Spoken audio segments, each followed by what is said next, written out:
প্ৰজন্মৰ গণশক্তিত জইন কৰিছোঁ। গণশক্তিত আমাৰ নতুন নীতি নিয়ম আৰু আদৰ্শ এইবিলাক বহুত ভাল লাগিছে আমাৰ।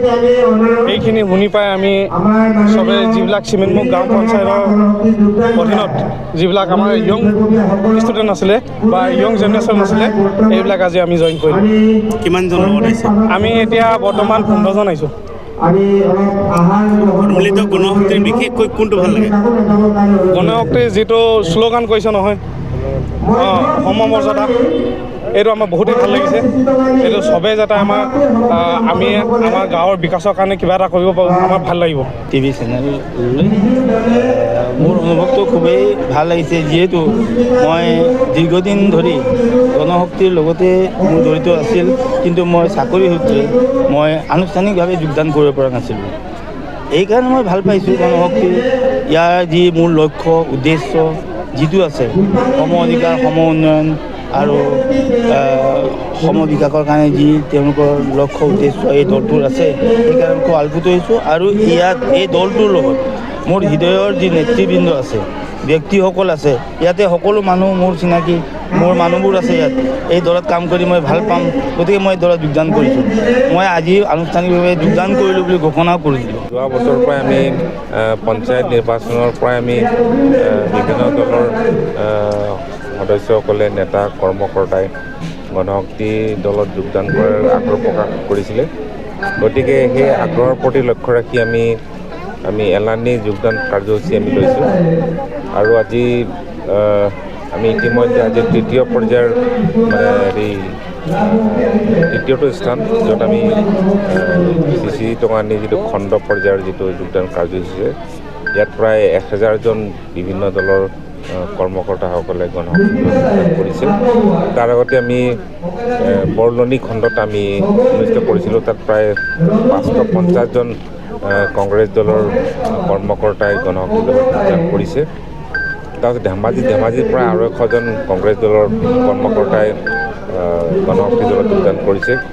ইয়াৰ পাছত 20 তাৰিখে জোনাইত হ'ব, আৰু জোনাইত আমি জানিব পৰা মতে প্ৰায় 1500 কংগ্ৰেছ কৰ্মীয়ে গণশক্তিত যোগদান কৰিব।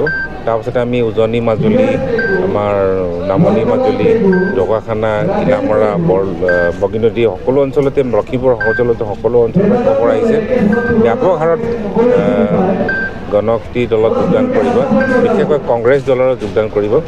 গতিকে আমি যিটো গম পাইছোঁ, MSC অঞ্চলত কংগ্ৰেছ শূন্য হৈ যাব। যিহেতু নিৰ্বাচন আহি আছে, এবাৰ বিশেষকৈ নিৰ্বাচনত গণশক্তি ফালৰ পৰা প্ৰতিদ্বন্দ্বিতা আগবঢ়াব নেকি? এইটো আমি আলোচনা চলি আছে।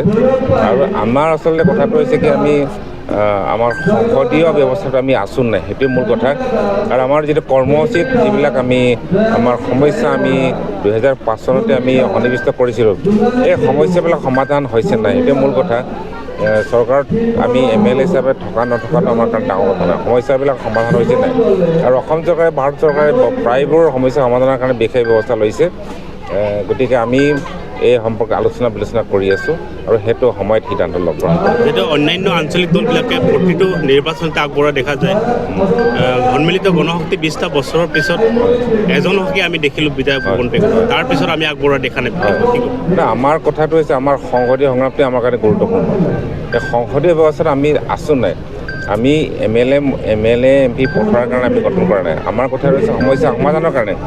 আমাৰ যিটো 2005 চনৰ আমাৰ কৰ্মসূচী, তাত যিবিলাক আমি সমস্যা উত্থাপন কৰিছিলোঁ, সেইবিলাক সমস্যা সমাধান হৈছে নহয়, সেইটোৱে আমাৰ ডাঙৰ কথা। গতিকে আমি যিটো আমাৰ তৃণমূল পৰ্যায়ত যিবিলাক শাসন ব্যৱস্থা আছে, ক্ষমতা আছে, তাত আমি ইতিমধ্যে আমি অংশগ্ৰহণ কৰিছোঁ, আৰু তাত আমাৰ সেই ব্যৱস্থাত আমি ইতিমধ্যে এটা স্থান আমি দখল কৰিছোঁ। গতিকে আমি পৰৱৰ্তী পৰ্যায়ত আলোচনা কৰা হ'ব, আৰু সেইমতে সিদ্ধান্ত গ্ৰহণ কৰা হ'ব। যিকোনো খবৰৰ বাবে যোগাযোগ কৰক 7099017330, লগতে 7099017110 নম্বৰত।